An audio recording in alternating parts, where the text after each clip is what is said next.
Halo guys, dalam video kali ini kita akan membahas tentang apa sih senyawa biner itu dan bagaimana tata nama yang benar untuk senyawa biner. Senyawa biner sendiri adalah senyawa yang hanya terdiri dari dua jenis atom, misalnya air, terdiri dari atom hidrogen dan oksigen, kemudian garam dapur yang terdiri dari atom natrium dan klorida. Senyawa biner terdiri dari dua jenis, yaitu senyawa kovalen biner dan senyawa ionik biner. Seperti yang kita ketahui, senyawa kovalen tersusun dari unsur non-logam. Karena ini senyawa kovalen biner, jadi tersusun dari dua unsur non-logam.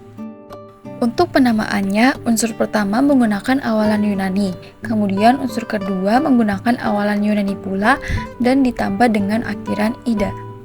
Bilangan awalan Yunani yang menyatakan jumlah atom penyusun senyawa. Jika jumlah atomnya 1, maka menggunakan awalan Yunani mono. Jika 2, menggunakan di, 3 tri, 4 tetra, 5 penta, 6 heksa, 7 hepta, 8 okta, 9 nona, dan 10 deka.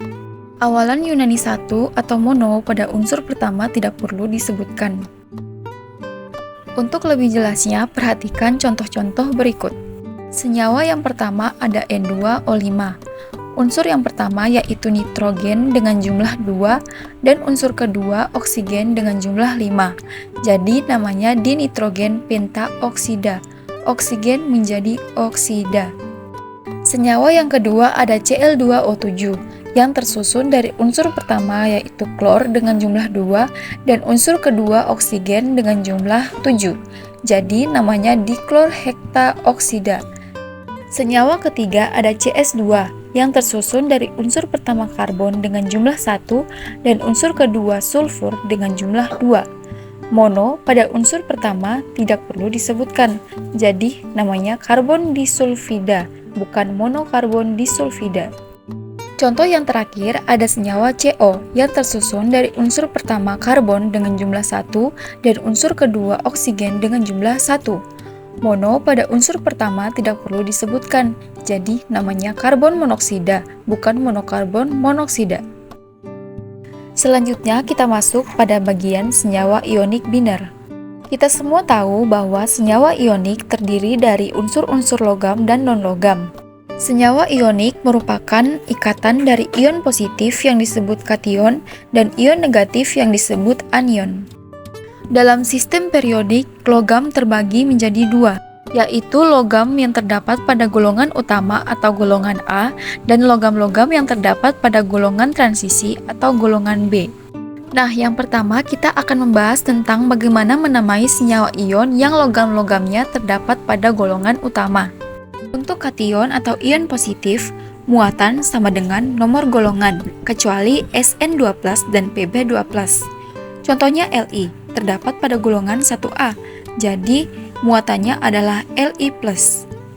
Kemudian ada magnesium yang terletak pada golongan 2A, jadi muatannya adalah Mg2+.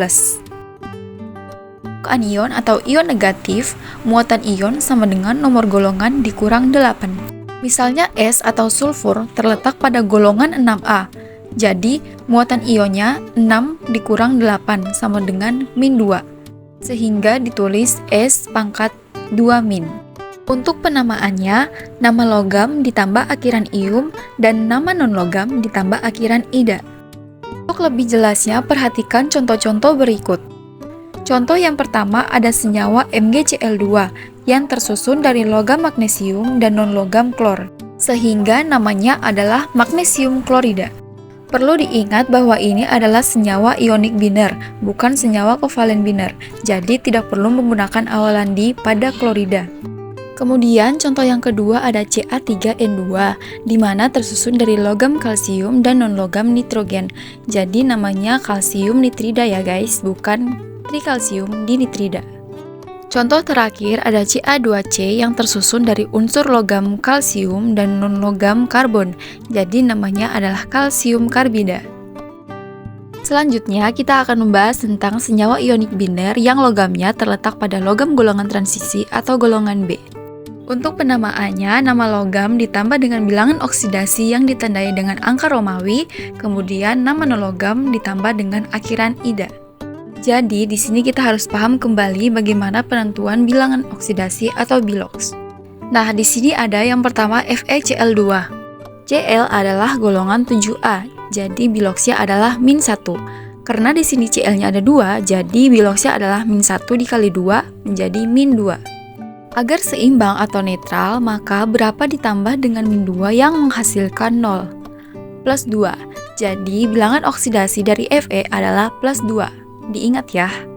Nah, untuk penamaannya, nama logamnya yaitu besi ditambah dengan bilangan oksidasi yang ditulis dengan angka Romawi dan di dalam kurung, kemudian nama non-logam klor yang ditambah dengan akhiran ida, sehingga namanya adalah Besi2 klorida. Kemudian yang berikut ada Fe2O3. Bilangan oksidasi O adalah -2. -2 dikali 3 sama dengan -6.